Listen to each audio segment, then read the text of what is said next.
If you live in the city, you've heard the song, and the wild Chicagoan who wrote it has quite a story to tell.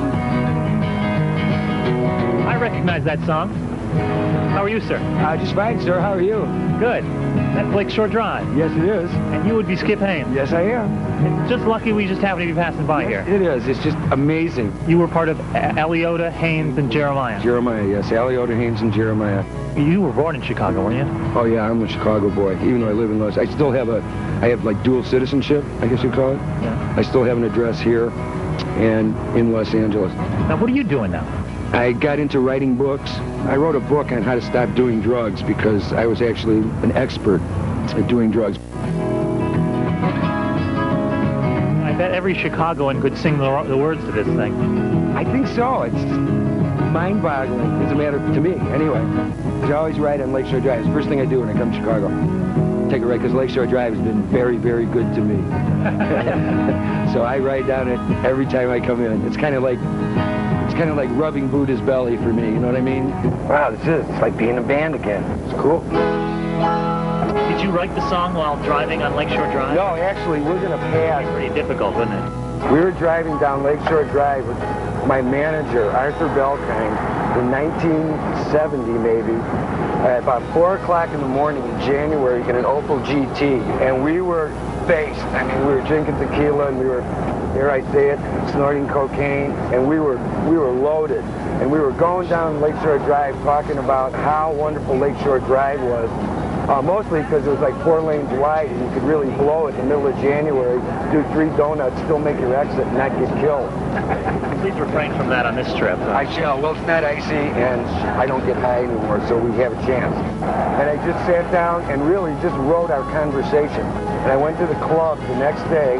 We were playing at a place called the Gate of Horn, which is on Briar and Broadway. And I leaned down and I played it to him, and it was just our conversation. I never intended the song to be played again, ever. You didn't think it was going to be a hit when you first wrote it? Didn't think it was going to be a hit. You know what happened?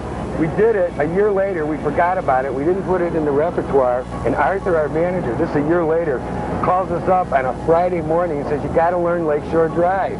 We said, "Why?"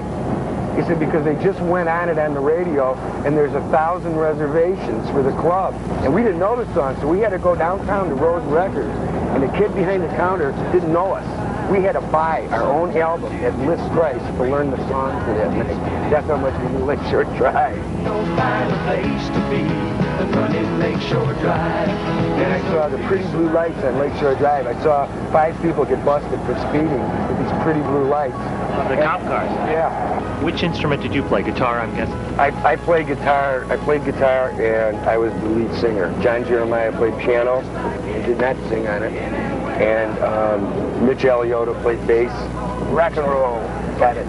That was a rock and roll turn there. Sure was. Equipment turn. You have to be very careful when you're driving with equipment, especially when there's a 110-pound camera this far from your head, and you're making the wrong kind of turn. Like, close up. Now, I guess it's pretty clear to you by now that the S-curve has been straightened out. Bummer. Me too, though. See, I've been straightened out too, so I can identify with that. To me, it looks the same.